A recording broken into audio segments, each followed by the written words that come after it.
All right, downpours potentially dumping inches of rain moving into the DMV just in time for the commute to work and school this morning. At this hour, flooding is the biggest concern.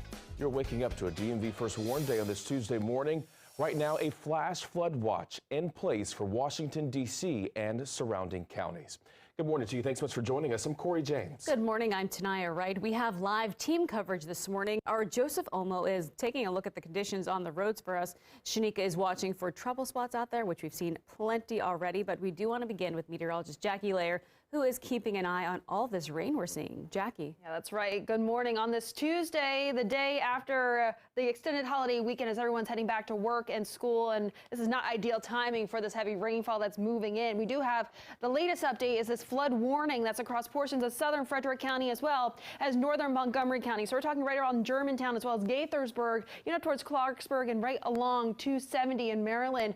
We could be seeing the potential for some poor drainage flooding associated with some of that heavier rain that's moving through the region there. So zooming on in to show you, this is also right around Green Valley, and we're seeing some of those deeper reds popping up, and that's indicating some of the more of those heavier rain showers that are passing through there. We're not seeing any lightning associated with these showers and heavier downpours that are sliding through on this Tuesday morning, but these will continue to move their way farther off towards the north-northeast. Already starting to notice things are wrapping up down towards Fredericksburg as well as Culpeper County too. So we're just seeing some damp conditions there, although most of the rain has already moved its way or at least shifted its way off towards parts of, say, Loudoun as well as Fairfax counties right now. The D.C. metro area included in that flood watch until 2 p.m.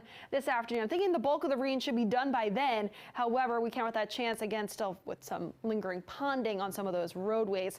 We're down to 8 miles of visibility in D.C., 3, Leesburg 7, in Frederick 8, in Hagerstown, but 5 miles in Winchester. Notice out towards Kaiser, we're down to about a mile, and that's more so associated with some fog as opposed to the rain that's reducing visibility out there. But what we're seeing right now is this area of elongated low pressure. This is a trough that's moving across the region, and that's providing us with some of that moisture out there this morning. We're talking temperatures as you're stepping out the door on this Tuesday, upper 60s to low 70s. Make sure the kids do have the umbrellas for the bus stop this morning. These rain showers and the heaviest of the rain pushing its way farther off towards the north and east, closer towards Baltimore over the next couple of hours. And by about 8 a.m., most of the rain should have already shifted off towards the north and east. Maybe a lingering shower or two into the early afternoon today. Later on tonight, looks like we do see a few of those pop-up showers, maybe a rumble of thunder or two with those as they do shift their way farther south and east. Notice those winds shifting to mainly out of the north-northwest as opposed to what we're seeing mainly out of the east right now.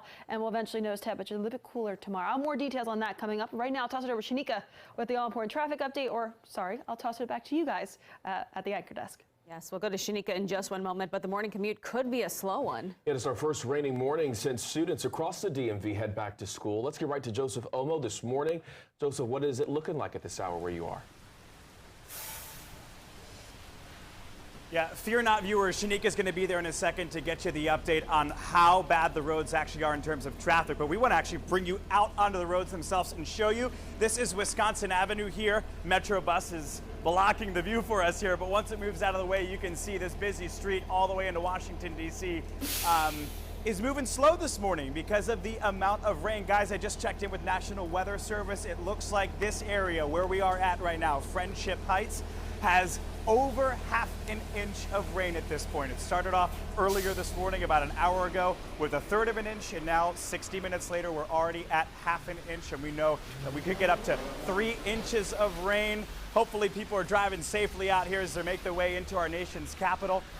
This morning, make sure you guys got the rain boots and the umbrellas and everything else that you need, because it is going to be a soggy one. And of course, it is that DMV rain that we are all used to. It's not one pounding. It's pouring rain for 10 minutes, drizzling for another 10 minutes, and then mist for another 10 minutes. And it's a cycle that just repeats itself. So make sure you are ready.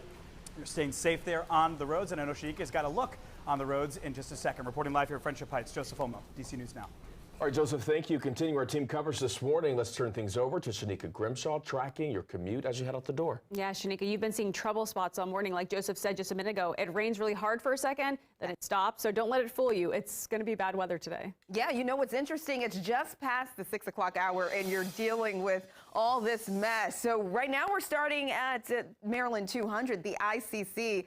Headed east, you're seeing some flashing lights there. It's all black because it's still dark out there, but we have an overturned vehicle in this area. That's why it's really important. Just be careful. Don't overdrive those conditions and just take it easy. Don't forget those windshield wipers either. Hopefully they're working. Let's flip over to see what else is happening out there. So the ICC, it looks like we have a few incidents, and that's headed east, it appears. Now on 270, you're dealing with some issues as well. Coming out of Frederick, headed south, you're pretty slow. We have a crash right near 85, slowing things down. That's to the right shoulder. Also to the right on 270.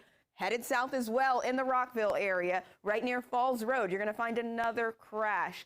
So do look out for that and move over if you can. Move over very safely. BW Parkway headed north and southbound. Look at how busy it is. It's slow and pretty steady. We did have some issues right near 410 in the Riverdale area, but that did clear. All right, over to you guys.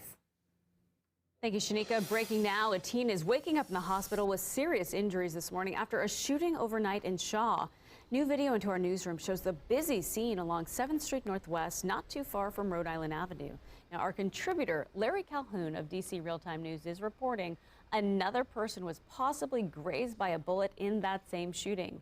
DC police are now searching for 2 cars in connection with that shooting.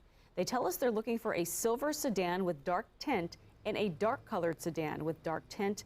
Both cars have DC plates. Your time right now is 6:06 this morning. Prince George's County leaders cracking down on crime. Gun violence and thefts involving teens are on the rise there, and the county says a new curfew should fix that troubling trend.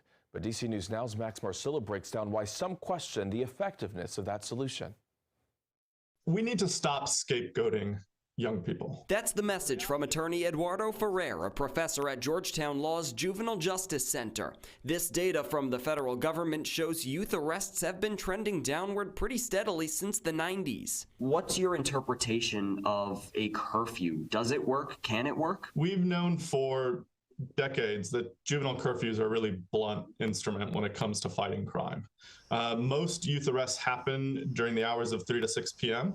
before any curfews even take effect. Ferrer cited this 2017 research of DC's youth curfew policy, which says curfew laws are not a cost-effective way to reduce gun violence. In fact, we find that curfews increase gun violence. The research uses audio sensor technology to measure gunshots because it says traditional reporting mechanisms like 911 calls may be underreported, especially in areas where there's high levels of police mistrust. A juvenile curfew or a youth curfew really isn't the way to be approaching this issue. The researchers admit this study did not measure the impact of curfews on minor offenses, saying curfews could reduce those offenses enough to offset the increase in gun violence and the infringement on juveniles' rights and parents' choices. But after reading the research, Ferrer thinks other solutions need to be prioritized. It comes down to investing directly in youth, family, and communities. We really need to shift to much more of a public health approach.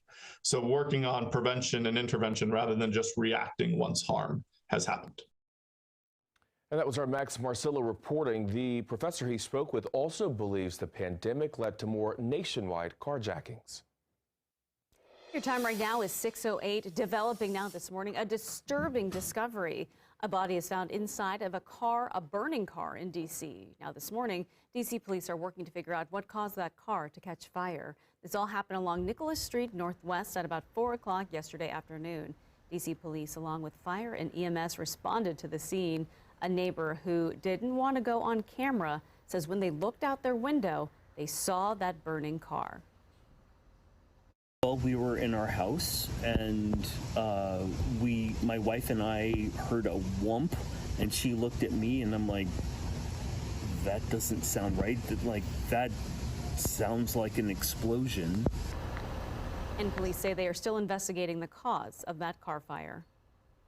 Your time right now is 6:09. Happening today, parents in Uvalde, Texas are preparing to send their kids back into the classroom for the first time after tragedy struck in May. It's now been more than 3 months since a gunman walked into Robb Elementary School, killing nearly 24 students and teachers. Trying to ease parents' concerns, new cameras have been installed in school buildings, and police will be on school campuses. Uvalde superintendent says this year is all about honoring the lives of the students and teachers who were killed. These loved ones will be the source of my inspiration and energy and my motivation to do my very best this school year, as I know they gave their very best each and every day. Robb Elementary School will not reopen, and students are being spread out at different schools. Emotional support counselors are also expected to be available all year for students. Happening today, a celebration at the White House. After signing the Inflation Reduction Act in August, President Biden will commemorate the bill this afternoon. The Inflation Reduction Act aims to expand Medicare benefits, lower the cost of health care, and cut energy bills. It will also combat inflation by making a down payment on deficit reduction. In addition, the act helps to fight climate change. And happening today, Conservative leader Liz Truss is going to make her debut as the official UK Prime Minister. She's on her way to Scotland, where Queen Elizabeth will formally ask her to form a government. Truss will then fly back to London to give a televised speech to the nation. The new leader is under pressure to do something about the rising energy bills and imminent recession.